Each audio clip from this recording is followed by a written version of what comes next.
Okay, the clue that you have a system with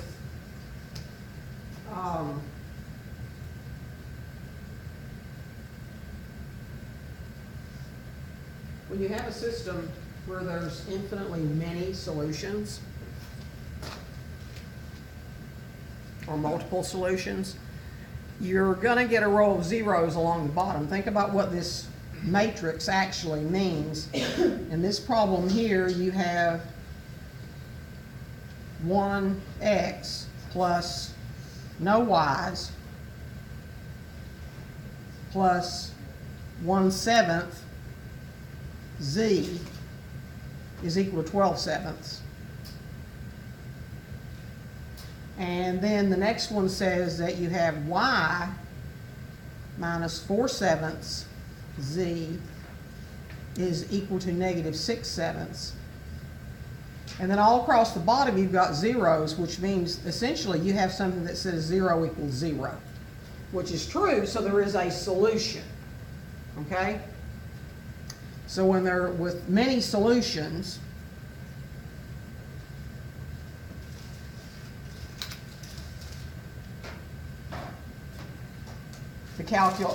your clue that that's happened is you have a row of zeros in the last row. And that indicates that any variable times 0 gives a sum of 0, and 0 equals 0. So you use the first and the second rows to write a general solution. In other words, what you did with this one was you said, well, you know, the variable these both have in common is z. So if you solve this one for y equals 4/7 z minus 6/7 by adding 4/7 to both sides. And this one says that x is equal to negative 1/7 z plus 12/7. And then, of course, your last variable is just z. So you pick a variable, you pick a value for z, and then substitute back in the other two equations to find the x and the y that goes with that z. And that's called a particular solution. This is the pattern for your solution. So this actual solution looks like this.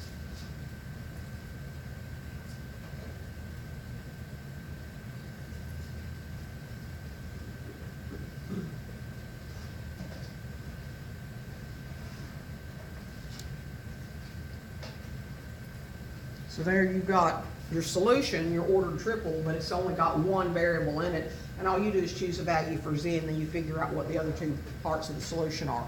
Now the one below it, the clue that you have a system with no solution,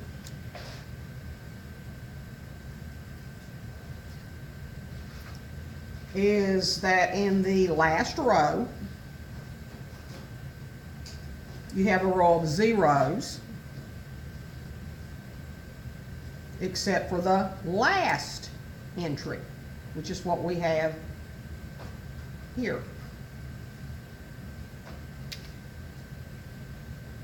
Because this basically says 0x plus 0y equals 1, and of course that's impossible. There's nothing you can put in for x and y that's going to make 0 equal to 1.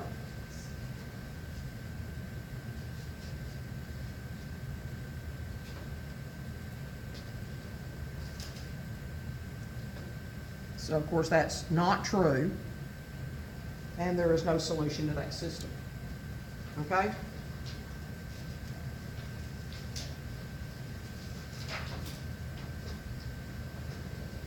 That makes sense to everybody?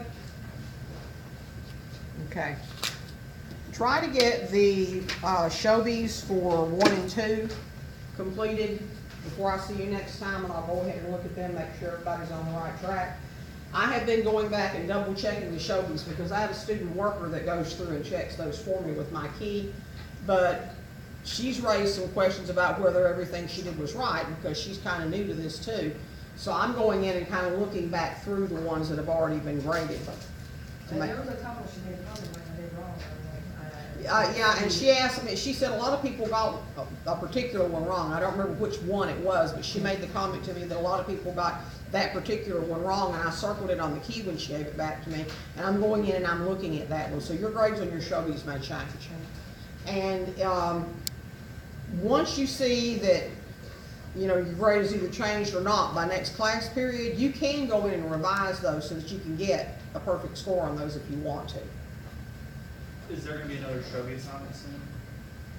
Yes, I have made up the Shobies for chapter 2, but I don't think I put any of them in there yet. She's got the keys, but I haven't loaded them up yet. So I'll be loading those up this afternoon. I think the 2.1's already in. Yeah, the 2.1. They will turn on in. I think I- and 2.2, Yeah, but Was the 2.2 2.2 in? doesn't have like a due date. I haven't put any due dates in there on them, but I probably will so that you'll at least have a guideline of when you ought to get them done. Okay, let's see, I don't have 2.3 in Nearpod, so we will work from the PowerPoint. Let's get started with 2.3. And 2.3, we're going to keep using the calculator. Is everybody comfortable with using the calculator now? This usually is a pretty good chapter for everybody because while the arithmetic isn't hard and you could do it yourself, it helps if you've got the calculator to do it. So we can spend more time applying it and less time doing other things. Let's see, that's not the right folder.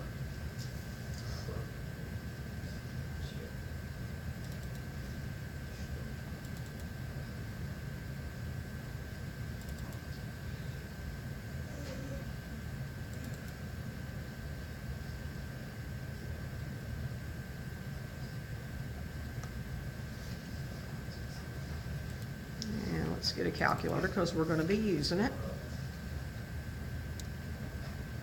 Is this Nearpod? It isn't in Nearpod. I will try to get it put in Nearpod after class today. I felt so bad last week. I did really good to get the lesson I did up there for you.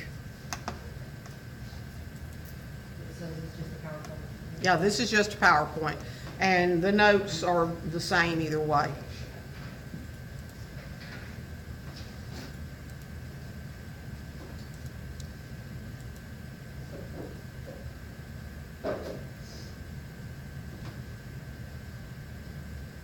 Come on, Mr. Calculator.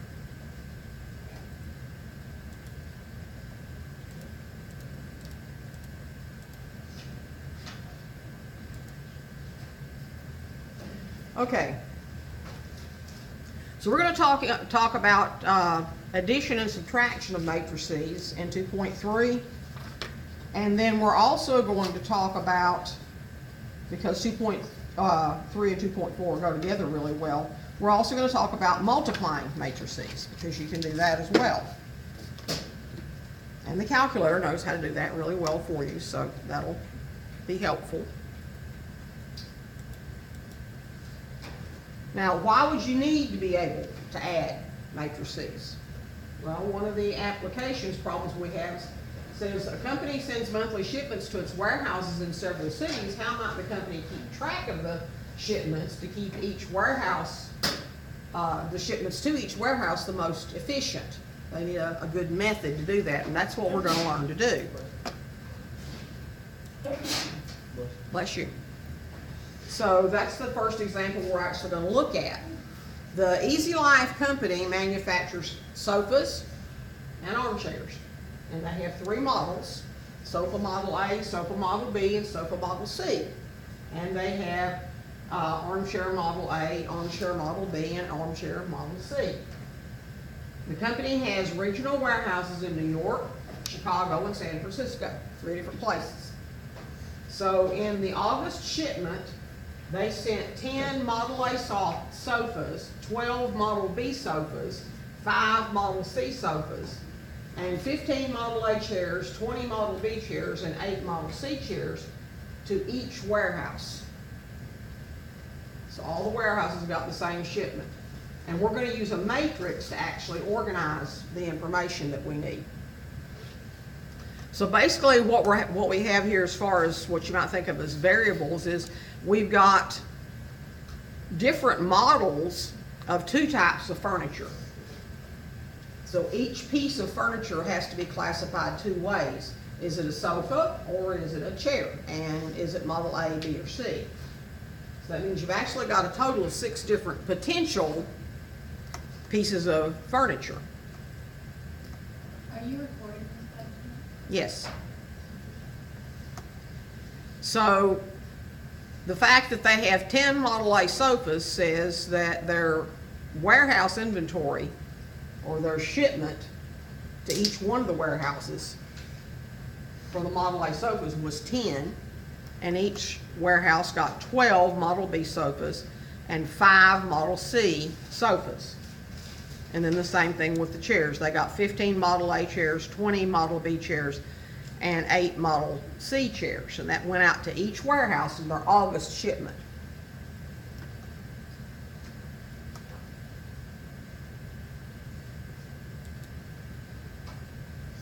The rows are going to represent the furniture type, sofas and chairs. And the columns are going to represent the models, A, B, and C. So your matrix M looks like a 2x3 matrix. And each one of the entries represents one of the pieces of furniture.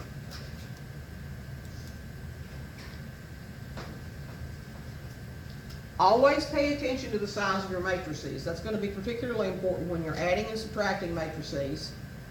And when you're multiplying matrices, it's going to be critically important that you pay attention. Because you can't, for example, add a 2x3 matrix to a 2x4 matrix. Because their elements don't correspond to one another.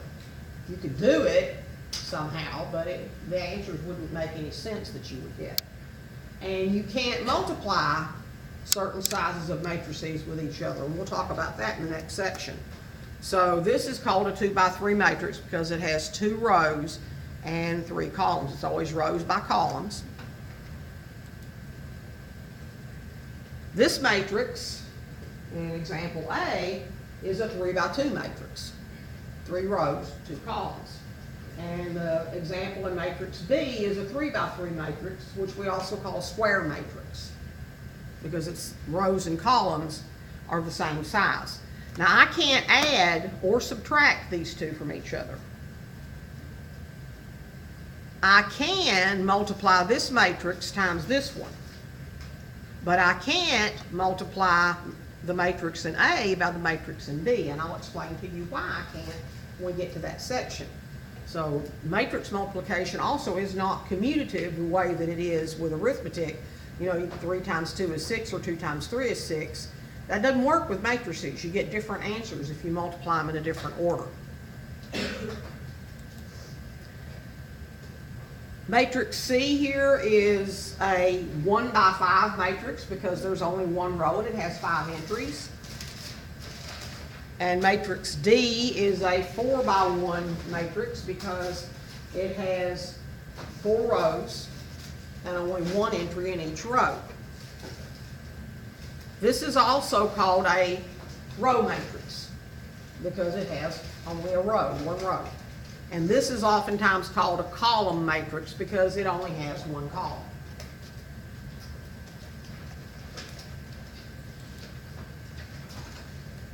And as I said, a matrix that has the same number of rows and columns is a square matrix. And a matrix with only 1 row is called a row matrix, or in some cases it's called a row vector. And then if you have a column matrix, it's oftentimes called a column vector. So if you run across that language, vector simply means a 1 row or 1 column matrix. And we're going to have to define what does it mean for 2 matrices to be equal.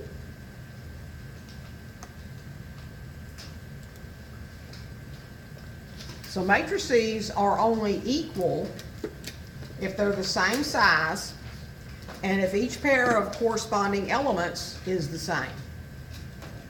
So for example, the matrix 2, 1, 3, negative 5 is not equal to 1, 2, negative 5, 3, because 2 doesn't equal 1 and 1 doesn't equal 2.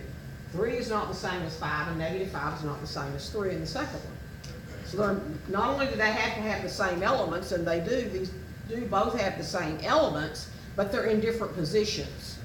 And each position in a matrix represents something unique. So for those matrices to be equal, though, the positions of the values have to be the same.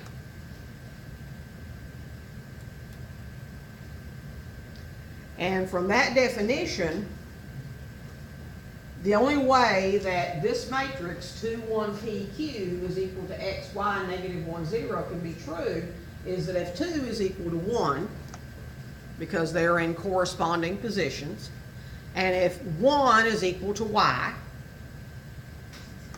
and if negative 1 and p are the same value, and if q and 0 are the same value.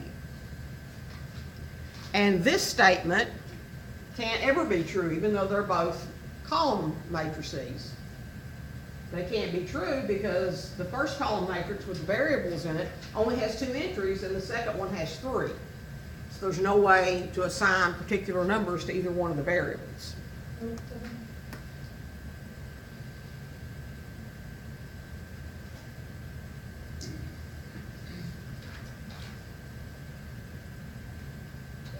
Okay?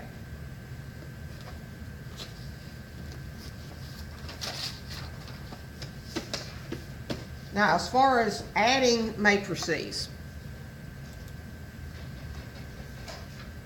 let's suppose we have these 2 matrices. And this is going to represent 2 of the warehouses. M represents the August shipment. Matrix N gives the September shipment, but only to the New York warehouse. Okay? Only to New York. What's the total shipment of each item of furniture to the New York warehouse for August and September combined? Well, if you think about it, this is kind of a intuitive answer. In August, they got 10 Model A sofas, and in September, they got 45. So they had 55 shipped to them in that 2-month period. And they had 12 plus 35, which is 47, Model B sofas. And then they had 5 plus 20, so 25 Model C sofas were shipped in the 2-month period, August and November.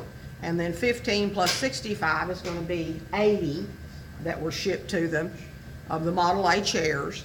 And 20 plus 40 is going to be 60 Model B chairs. And 8 plus 35 is going to be 43 Model C chairs.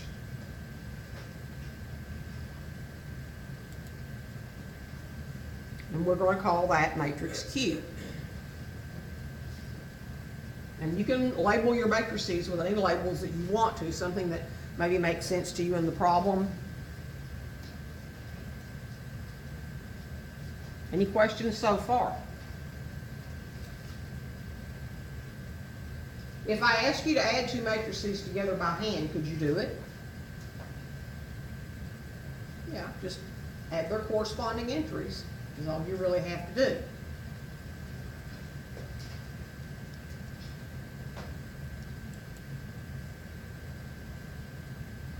So you add 2 matrices by adding their corresponding elements. But just remember that the only way you can add 2 matrices, since you're adding corresponding elements, is if the 2 matrices are the same size.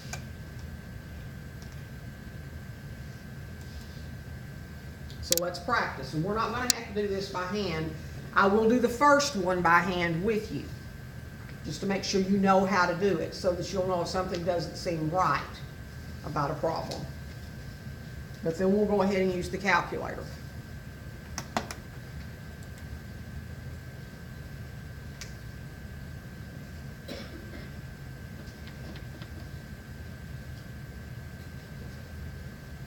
So what we're actually going to do, and then we're going to check with the calculator, is we're going to add these 2 matrices. The first thing we'll check is, are they the same size?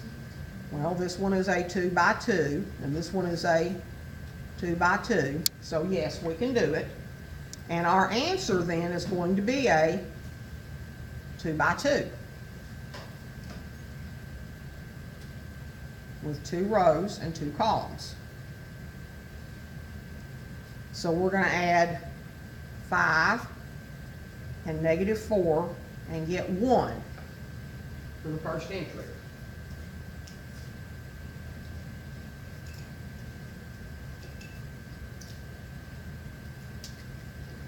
And then we're gonna add -6 plus 6, which gives us 0 for the second entry in the first row.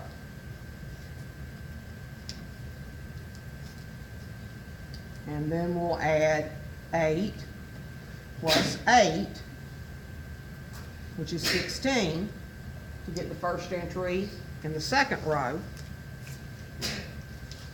And then 9 minus 3, which is 6 for the third row. Or excuse me, the second entry in the second row. Okay? Now let's check on the calculator and see how much faster this is gonna be. Actually, in some ways, it isn't really faster because it takes a while to enter the matrices too, so it's kind of a trade-off.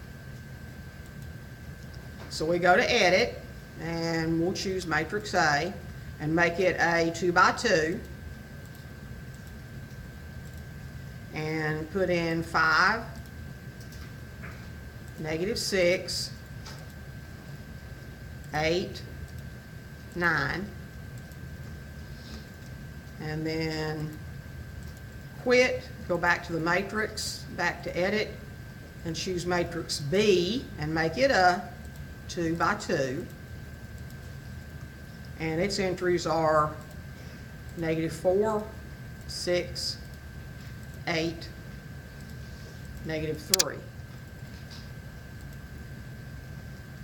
And then we will quit again and hit the matrix button and choose Matrix A, the addition symbol, hit the matrix button, choose Matrix B, hit enter and see if we get the right answer, and we did. Okay?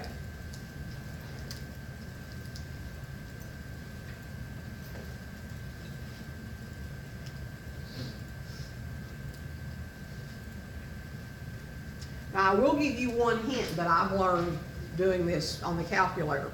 It is really easy to read what's on the paper and type in something else.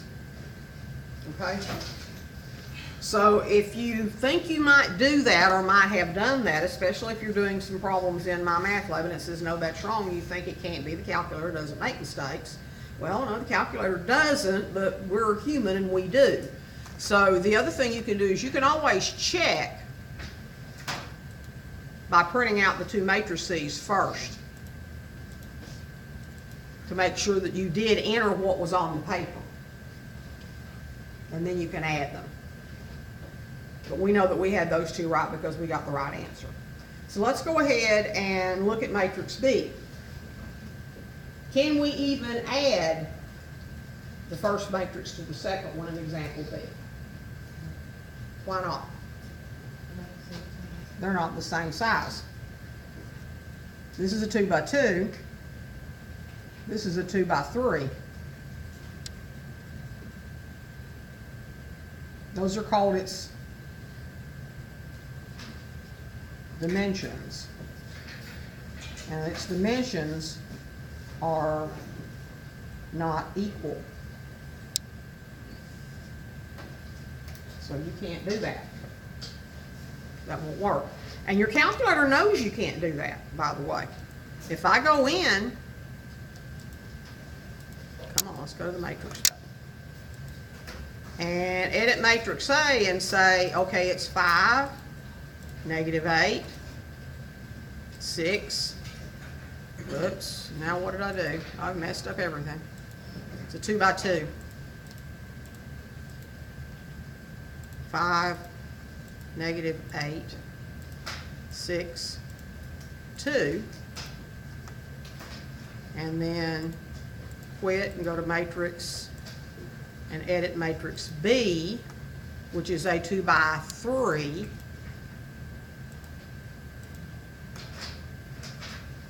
-9, 1, 4, 2, -5. And print them out to make sure I did it right.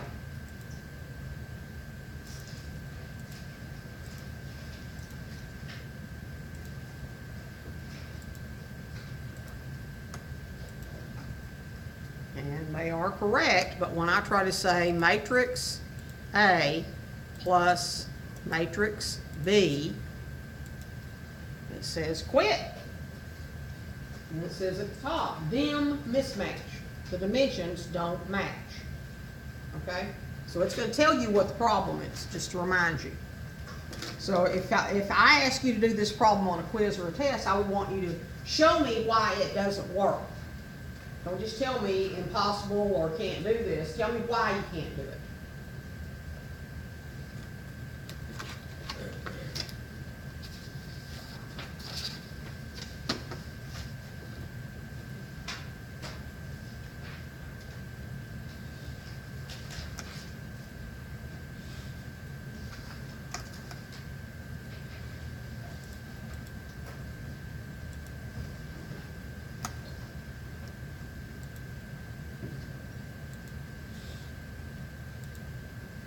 Okay. September shipments from the Easy Life Company to New York, San Francisco, and Chicago warehouses are given in the New York warehouse is N, the San Francisco is S, and C is Chicago. What was the total amount shipped to the three warehouses in September? Well, you want to add New York's shipments to San Francisco shipments to Chicago shipments, but you have to make sure that you're adding corresponding pieces of furniture. So what you do is you just add these three matrices together, and we can do it by hand or we can do it with the calculator. And we're going to go with the calculator. So we first edit matrix A to be N. So it's a 2 by 3 matrix.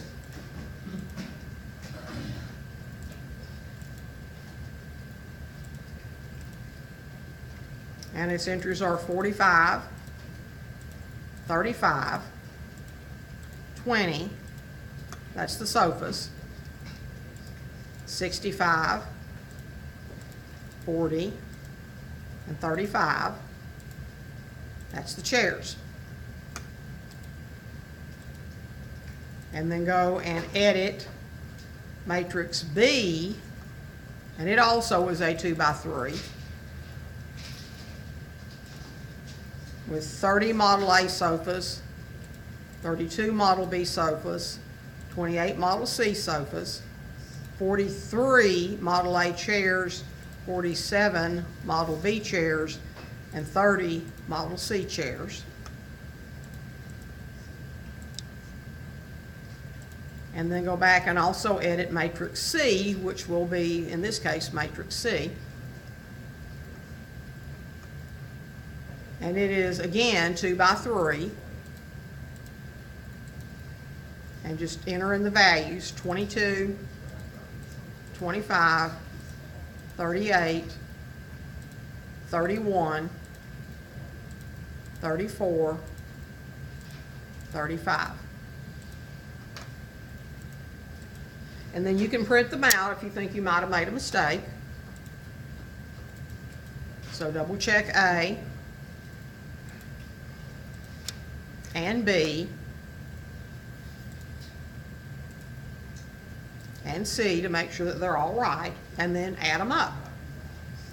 Matrix A plus matrix B plus matrix C. And so there's your total shipped to the 3 warehouses in September.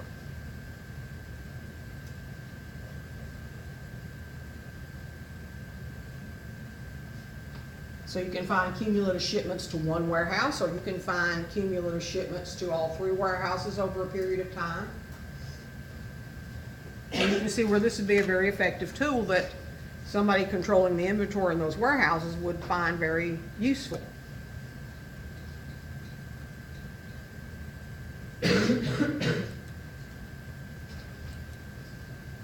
You can also subtract matrices, which kind of makes sense if you think about it. If you can add them, you can subtract them. You just find the difference between their entries. So for example, on this first one,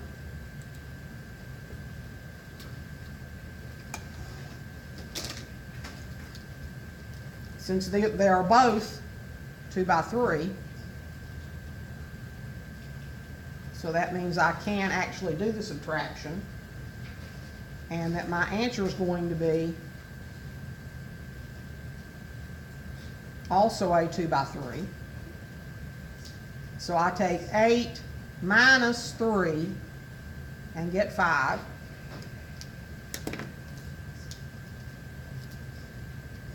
Six minus 5 and get 1. -4 minus -8 is -4 plus 8, which is 4.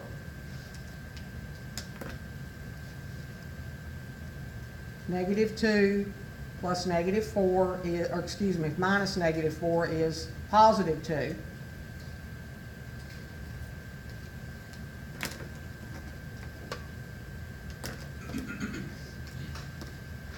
Seven minus 2 is 5.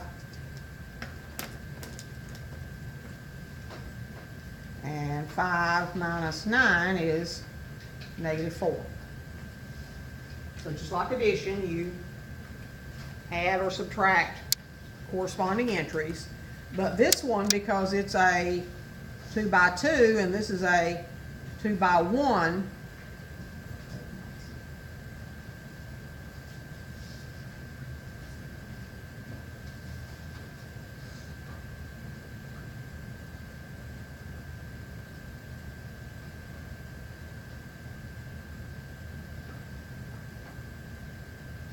it's not possible because its dimensions are not the same. I have a question on the calculator.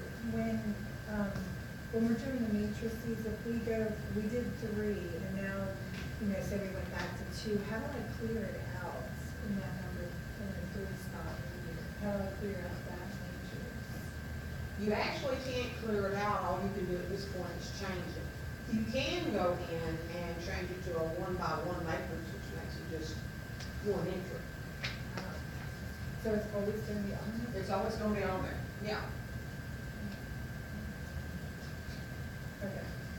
You can always change the dimensions and then put in new values though. There is a way you can just reset the calculator. Yeah, you can reset it, but if you use that, you're gonna reset your whole memory unless you're selective about Okay. which ones you wanna So reset. just make it a 1 by 1 with no data in it? Yeah, and that'll take it back to what it looks like on the screen.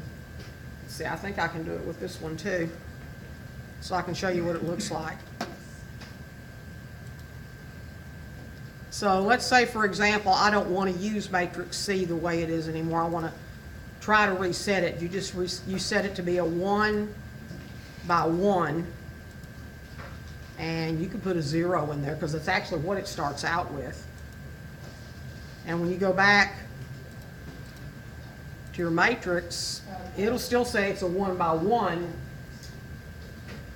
Okay.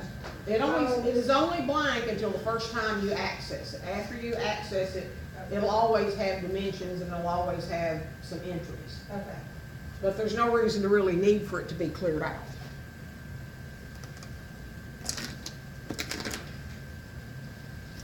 Okay.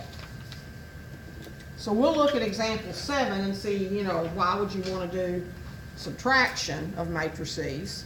And I'll just stay right here for a minute.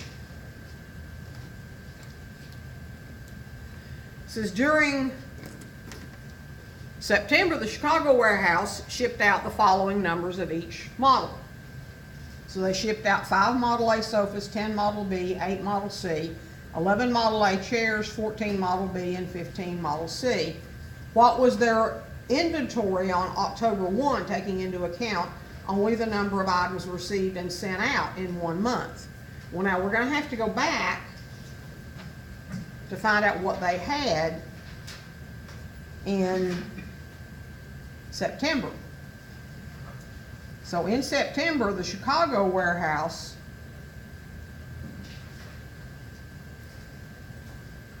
that's their inventory matrix. So their matrix C, which is what they actually had on hand, is 22, 31, 25, 34, 38, 35. And what we're gonna wanna do is we're going to, since they shipped out what's in matrix K, we're gonna take matrix C minus matrix K. So the result is going to be 22 minus 5, 25 minus 10, 38 minus 8, 31 minus 11, 34 minus 14, and 35 minus 15 is actually what they've done. They've actually reduced each inventory slot. So this will give us the values for the resulting matrix. So this means they still have 17 Model A sofas, 15 of Model B, 30 of Model C, 20 Model A chairs, 20 Model B chairs, and 20 Model C chairs. And then we can actually check that on the calculator. So we'll go and edit matrix A and B. And I'll use the same matrices over and over again, even though you've got, you know, lots of different matrices you can fill up. I wind up using the same ones over and over. So the on-hand matrix is 22, 25, 20, 31, 34, 35.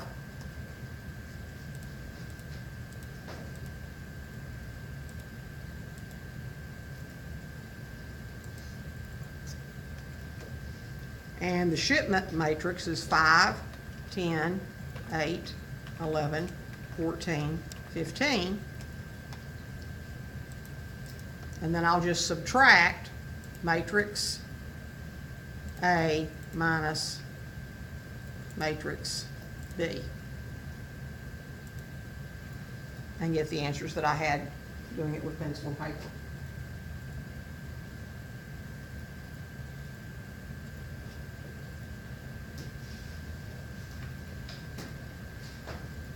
Everybody doing okay so far? How did you get the 12 up there?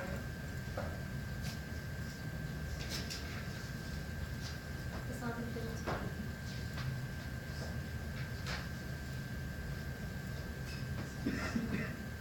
17, 18, 12? Yeah, because we got 30 of that. Yeah, we did. Which means I might want to check out my matrix A and B.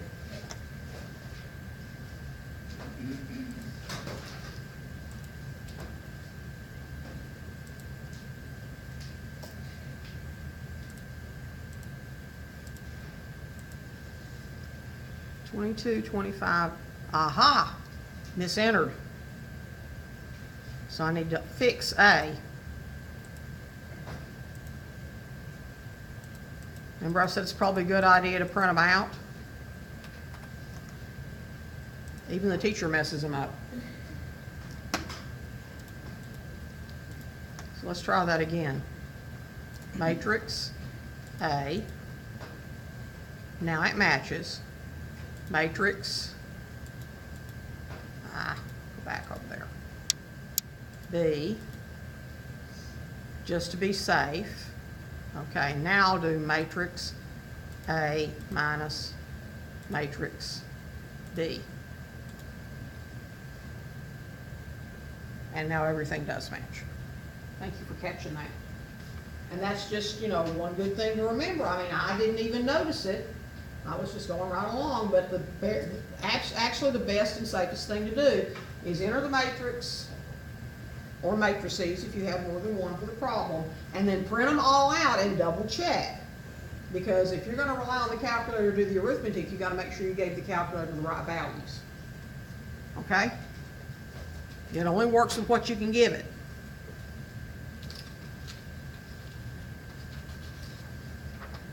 So that actually finishes up the section on addition. You've got 3 problems on your turn for that, I think. Yeah, there's a your turn 1, part A and B, and then a your turn 2. And remember, if you can't calculate, explain why. Don't just say no solution or whatever. You're not really getting a solution. Say it's just not possible. And we'll talk about multiplying matrices.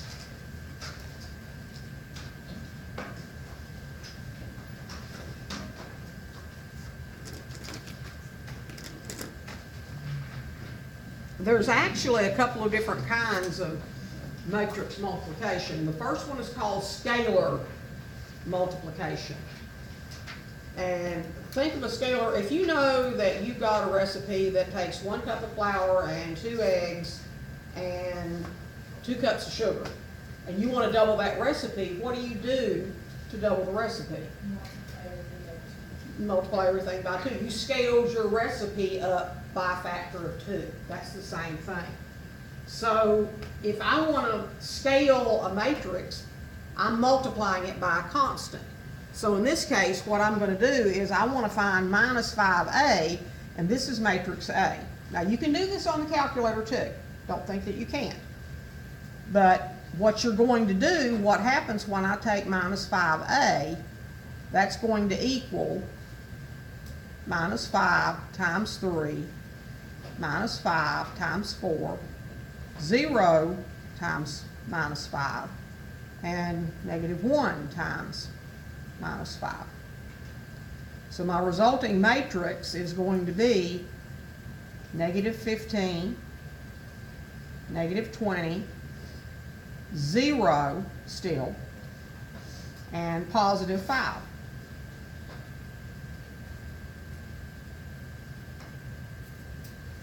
So it's pretty much intuitive what you actually do to get that answer. And that scalar multiplication is easy. So if I go hit my matrix button and matrix A is a 2 by 2 with entries 3, 4, 0, negative 1.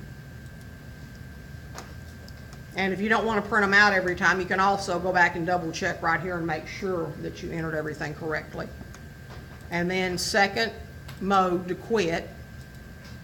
If I want negative 5 times matrix A, that's all I have to do.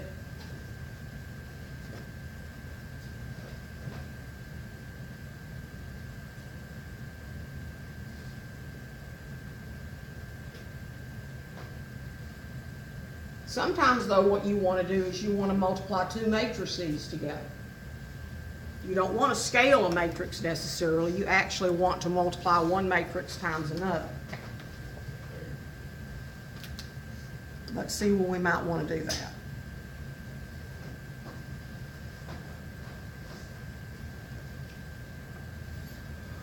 Returning to the Easy Life Company, suppose sofas and chairs of the same model are often sold as sets.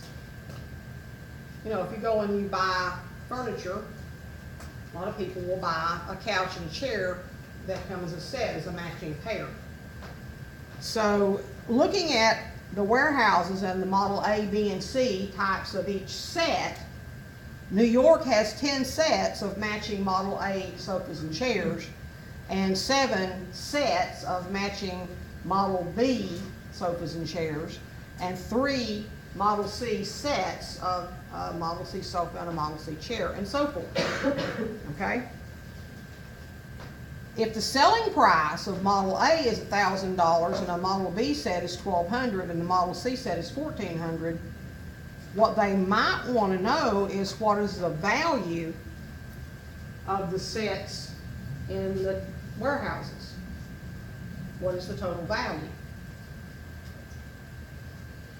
And in order to do that, they would have to take the Model A times 10 sets times the price to get the total amount of sets of Model A that they have. And this is only the amount in the New York warehouse, because remember here we're just going across there, that's New York. So it's going to be 10 times 1,000, 7 times 1,200 and 3 times 1,400. Gives you the total value of 22,600 just for New York. And then you're going to have to do the same thing with Chicago. Chicago's values are going to be 5 times 1,000 plus 9 times 1,200 plus 6 times 1,400 and get their total value. And then San Francisco, 4 times 1,000, 8 times 1,200, and 2 times 1,400. But when I get done, am I going to still have a 3x3 matrix? No. Because this is the total for New York, and I'm going to have a similar total for Chicago. And I'm going to have a similar total for San Francisco. So what I'm going to wind up with is not a 3x3. It's going to be a 3x1, a column matrix. Does that make sense? Because you're looking at the total amount of inventory matrix, where you get the total for each of the 3 warehouses. And that kind of gives you a little insight into how you actually do matrix multiplication.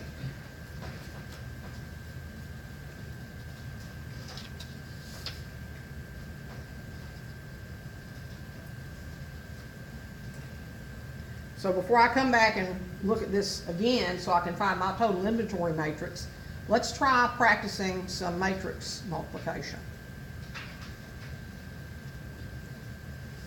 If I'm going to find the product of A and B matrices, and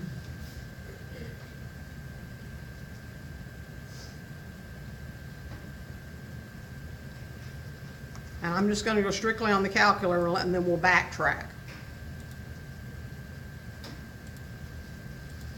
Matrix A is a 2x3.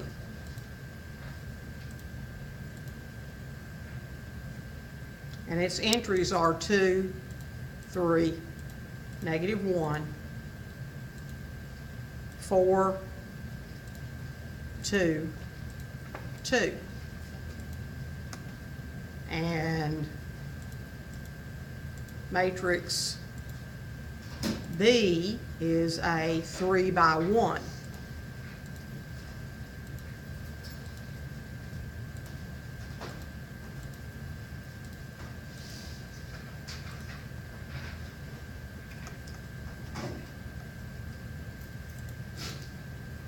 And just for safety's sake, I am going to print them out this time to make sure I didn't mess anything up.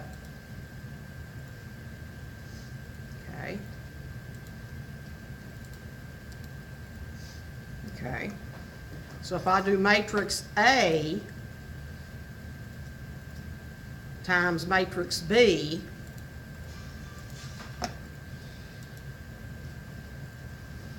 I only wind up with 2 entries.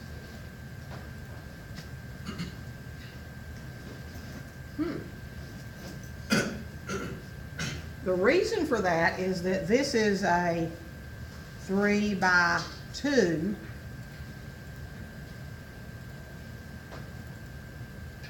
I'm sorry, brain late. 2x3.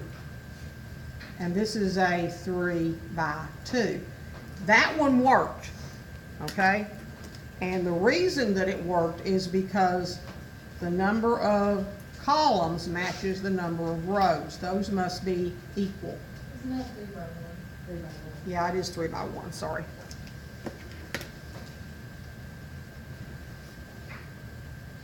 So are there matrices that you can't multiply? Well,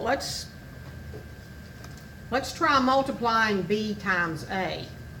Now remember, if I'm going to multiply B times A, what I'm doing is I'm multiplying a 3x1 times a 2x3.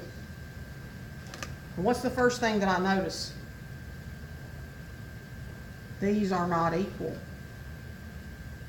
Now watch what's going to happen when I try to reverse it on the calculator.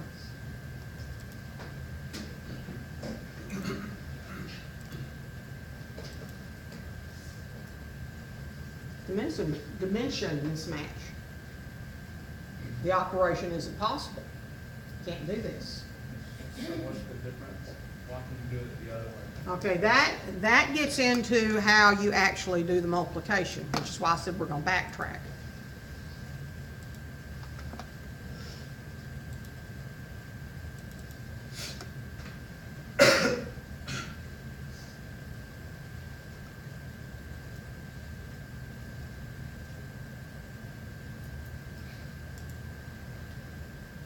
Here's the way that you actually multiply the matrices. And I'll make it bigger so that you can see this better.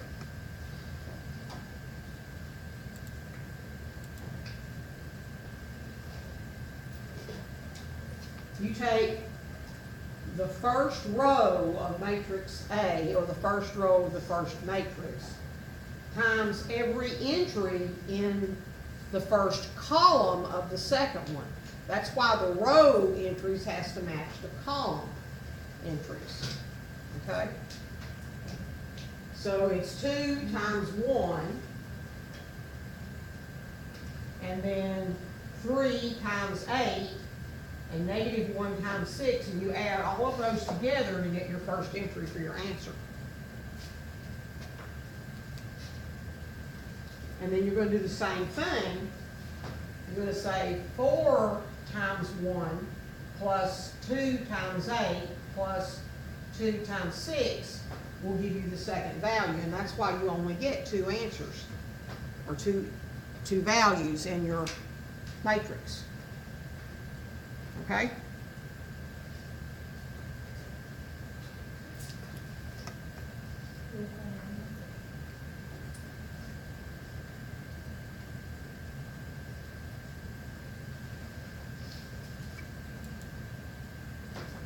So this is your second step.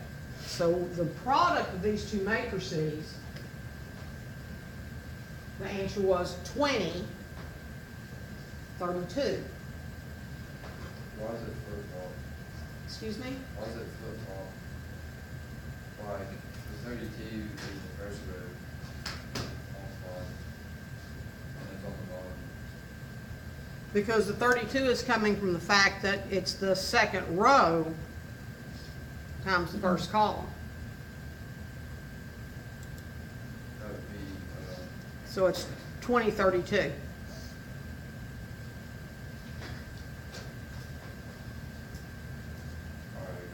got it. Okay, got it? Yeah. Row 1 times the first column gives you the row 1, column 1 entry. That's a good way to actually think of it.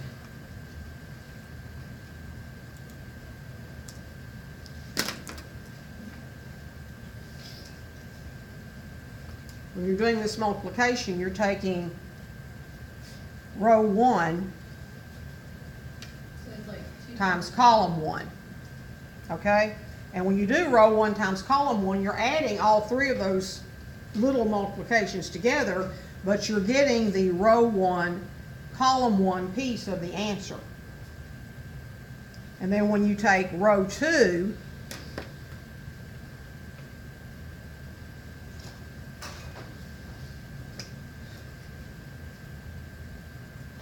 times column 1, you get the row 2, column 1 entry. And that's why you only wind up with 2 entries.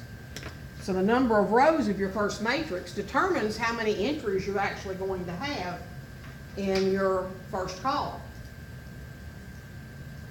Your resulting matrix is always going to, if these match, your resulting matrix is going to have the dimensions of the outside numbers.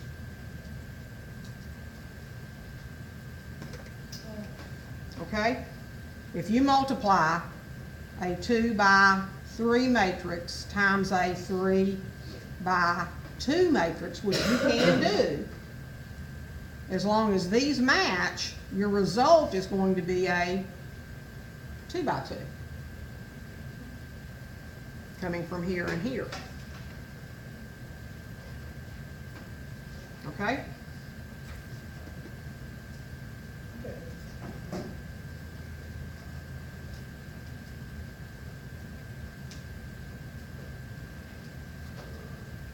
So when we tried to do B times A, because we couldn't take this and this to be equal, we didn't even try to do it, and the answer's not gonna be a 3 by 3 because your internal dimensions didn't match. So if your inside dimensions match, then your outside dimensions will tell you what the dimensions of the answer is gonna be.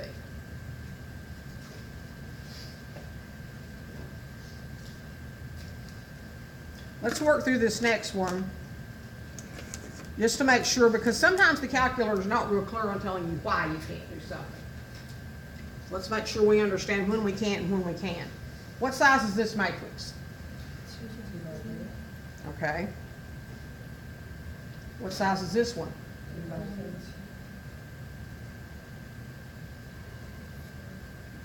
Can I actually perform the multiplication C times D? Yes. Yes, you can, because 3 and 3 match. And that now tells me that my resulting matrix is going to be a 2 by 2. Okay? So the way it's going to work is I'm first going to take row 1 times column 1. And when I take row 1 times column 1, I have -3 times -6 is 18. 4 times 2 is 8. And 2 times 3 is 6. And I add those all up.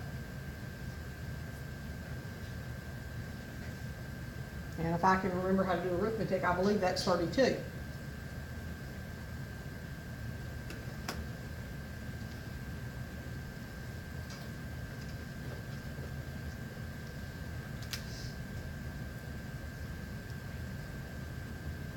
So since I said the resulting matrix is going to be a 2 by 2,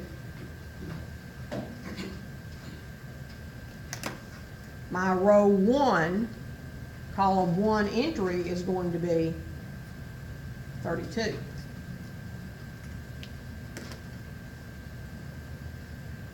Now I'm going to take row 2 times column 1.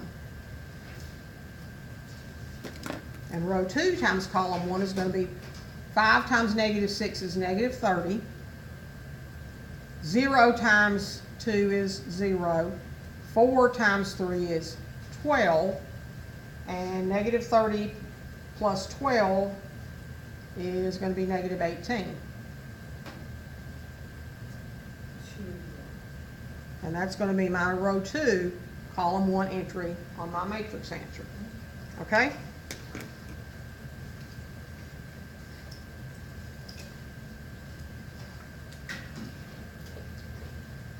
Now I'm going to take row 1 times column 2.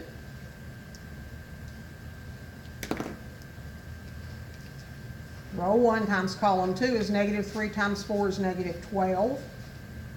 4 times 3 is 12. 2 times -2 is -4, and the result's going to be -4. And that's my row 1, column 2 entry.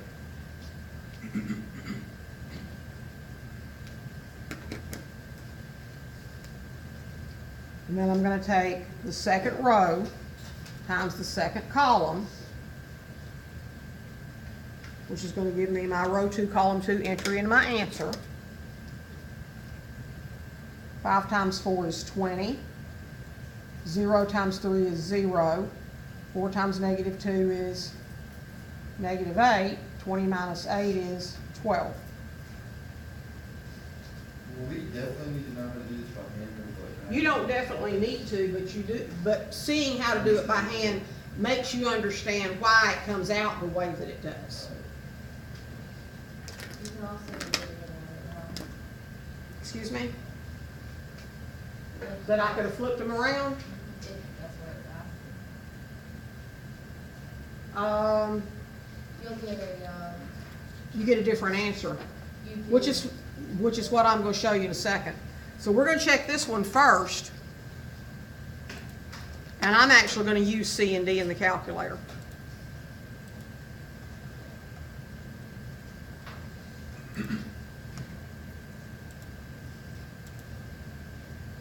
So matrix C is 2 by 3. And its values are negative 3, 4, 2, and then the second row is 5, 0, 4.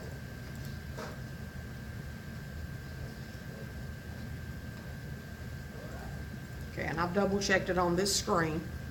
And then matrix, edit, and choose matrix D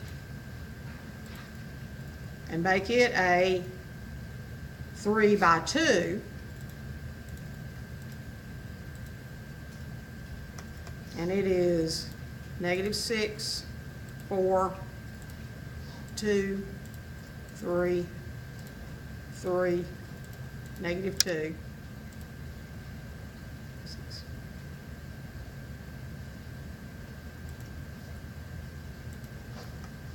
So if I multiply matrix C times matrix D, I get the answer that I got by doing it by hand. But if I turn it around, what if I ask you to find D times C?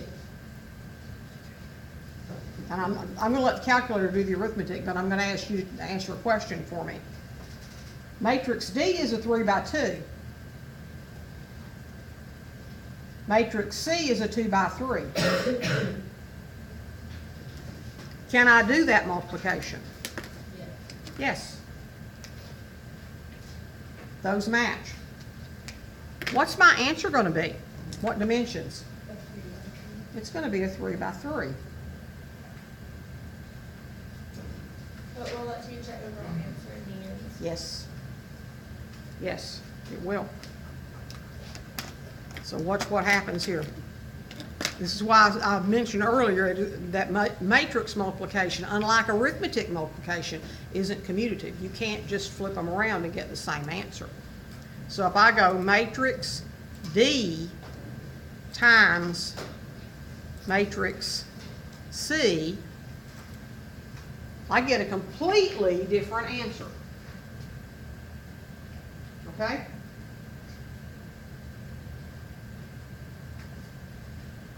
And it actually has a completely different meaning as far as what if this is an application problem, you have to be very careful. You multiply in the correct order to get the product that you're looking for. You're finding a different product there, right? Yeah, you're actually finding a different product. That could be an answer for something else, but it has to be the product. Right, it would have to make sense in the context of the problem. Okay?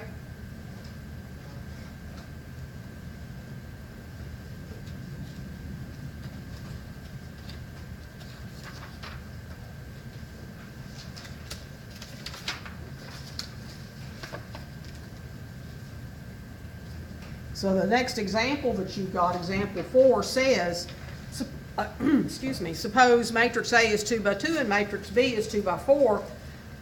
Can the products AB and BA be calculated, and what's the size of each one? Well, if A is a 2 by 2 and B is a 2 by 4, can you do that calculation? Yes. And the answer is going to be a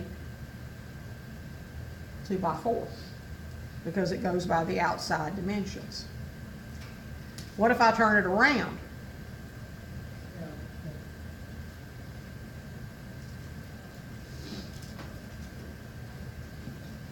Nope, can't even do it.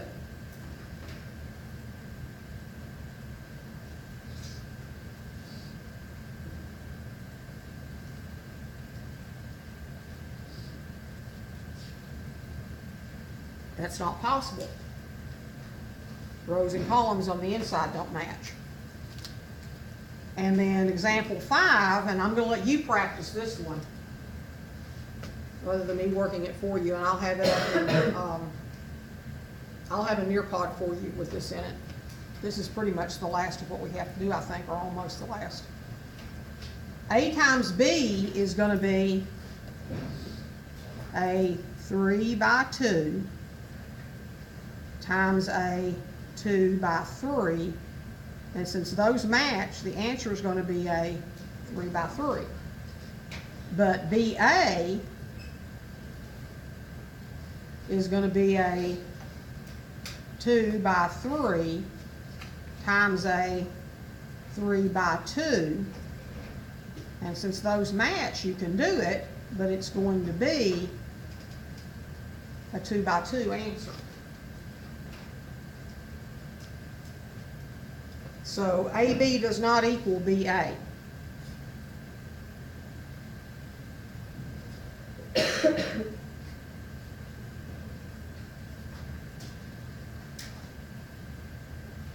And I put a question mark there, not ever, because after we finish the chapter, we might see that there is a time when AB times BA is the same, but don't ever depend on it being the same. And that's what this basically says, you know, on the caution statement at the bottom of your page. Now, vote for 2 by 2 would probably be the same. Hmm? Now, the vote for 2 by 2 would be the same. Right, if both were 2 by 2, you can reverse them, but the answer still might be different, Oh, really? because your elements are in a different order that you're putting together. Suppose you have, this is A,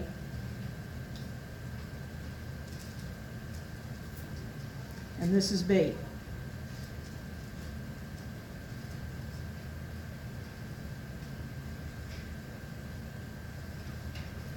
Okay?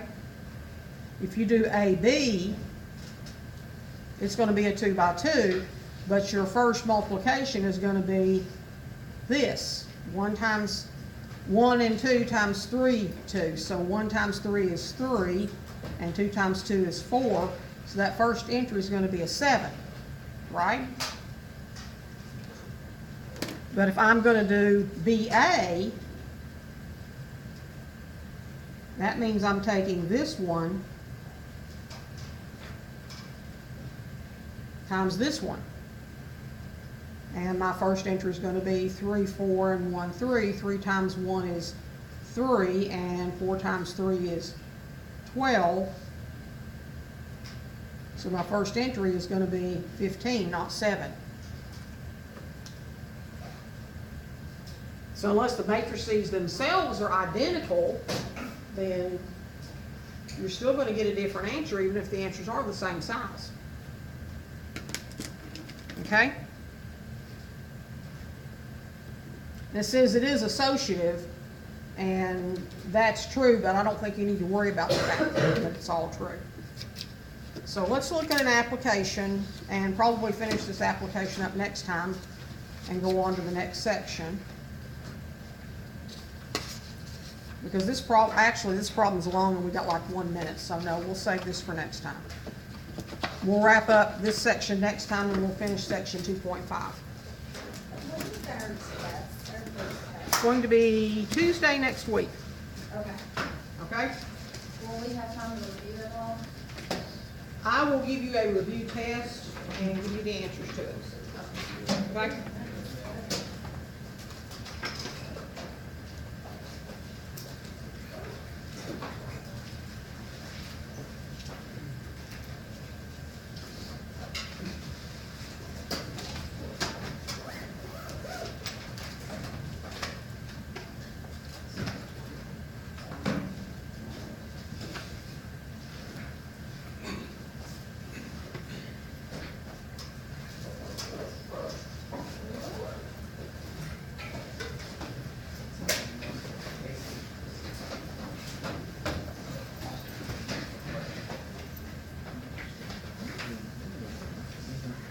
That's the first and second one.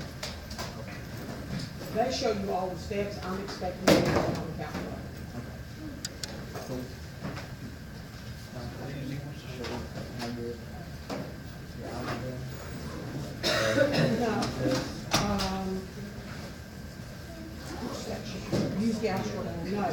No, That's a pain, but I would. that's, all those rows, no. Put that in your calculator as the augmented matrix and do RREF like it shows you in the section. Okay. You're here. I'm looking to see if it isn't.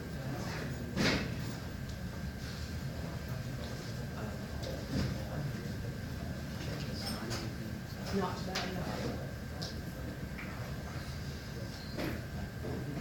You too.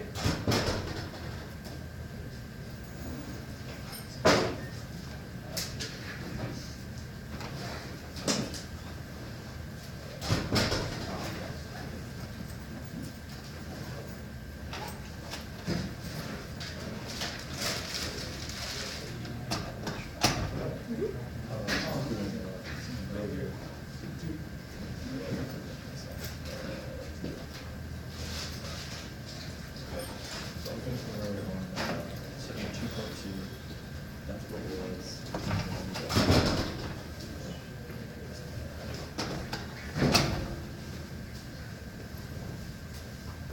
Something like this. That is essentially zero. Yeah, That's decimal, so- 13 zeros and 3, so that's a zero.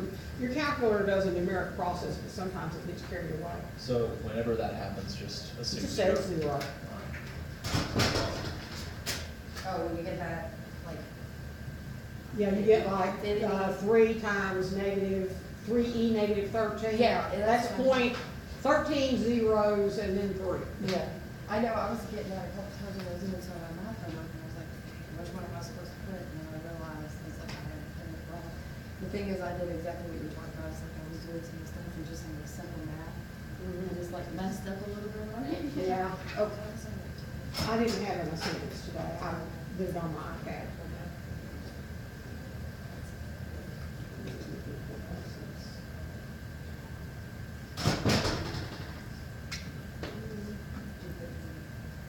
Yeah, but somebody knew it's not.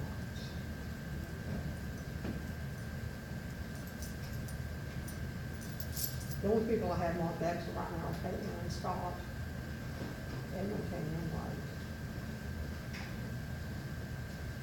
I think that's right. Yeah, I was like, that's not enough, I'm not doing that, that's why I got two.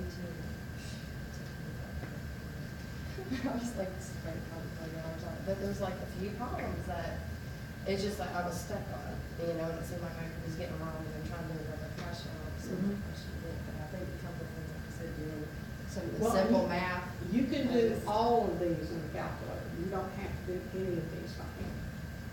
Well, I know, I even some of the simple math, and I think I was just doing it wrong, like, you know, trying to do the setup of it or something, just the way I was putting it was wrong. I was like, I don't know, I go back and look, yeah. I think it was doing. As long as you're catching it. Yeah, but I mean, I was like, I hope I don't make that mistake, like, I know it's your start, but, you know, did you check them off?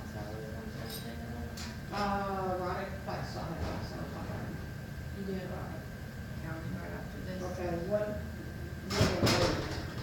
I have an hour break from 12:20 to 1:30. I don't know. if- Okay, and I get out of class at 1:30, so if you want to come out at 1:30.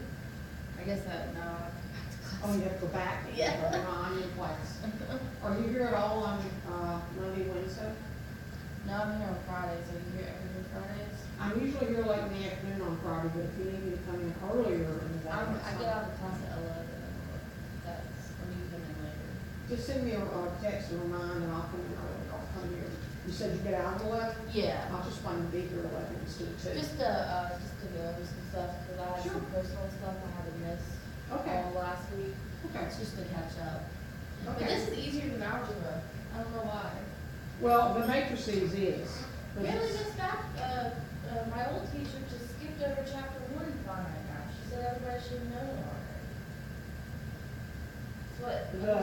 The linear equations, Yeah. well, actually, you sort of should. Well, yeah, But- but you're applying it to go, you know. you Yeah, have to I always do it switch because of up. the applications. Exactly. What's the which one of the things, the word problems? I was wondering if I could do this. This is the near part question. Okay. They have two models. Mhm. So I would call the models X and Y, Yep. okay? And then. And X takes 2 hours of assembly time and 3 hours for Model Y, so. Because the way I was making this is making it 2x and 3x. Maybe. Let me think about it for a minute. Okay, you need an equation that has something to do with assembly time, and the other one that has to do with how much money is available. So the total assembly time would be 3x, no, wait, 2x plus 3y equals 34. Okay. Does that so- make sense? Yeah, so I was trying to make on like Model A an equation and then Model B an equation. Yeah, Like put 2x plus 18y. well, but think about the way that it's reading here. Yeah. It says, how much is available for the two models? When you read your question, it'll refer to what's gonna have to be the variable, and the two models then have to be your variable. Yeah. So if your two models are your variable, then those two variables are gonna combine to give you one equation about time and another one about money, Yeah, okay? okay. Yeah. So the time equation says model one, which we called X, takes 2 hours, and model 301, which we call Y, takes 3 hours. So 2 times X plus 3 times Y, you can't go over 34 hours, okay? Do you think I could write this out real quick? Sure. Just to see if I have it. Yeah. Okay. Always write your statement out of what your variables are. So model 301 is your X. So that's how it would be? Mm-hmm. Okay. I was And making it a then- little bit too hard on And then myself. and then the other one is about cost. Okay, so it'd be. X costs 18. $18 a bike. 18x plus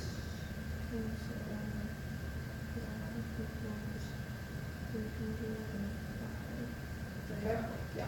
Okay. And once you solve that, you know how many of those that are you can make. Yeah, I was making it a little bit too hard. I was thinking each model, like not just hours and money, I was trying to put it, combine it. Because I'm thinking Model A is its own equation and Model B is its. Yeah, and that, Yeah. it makes it tough. This is where a lot of people have trouble. Don't think that you can just look at it and know. You know, you actually have to kind of reason through it. And if you'll kind of read through it the first time and then go look at the question and realize that it's gonna ask you a question that's talking about two different quantities. Yeah.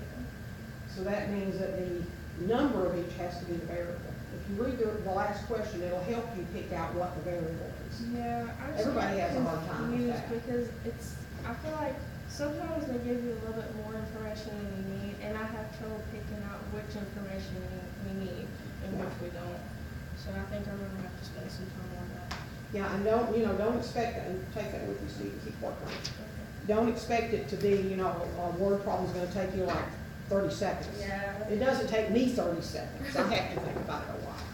Yeah. So, don't feel like you're the only one that struggles with it, because you're not.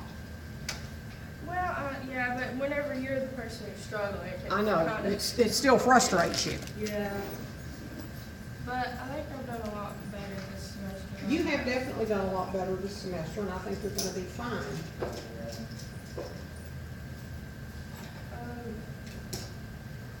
And I have another question.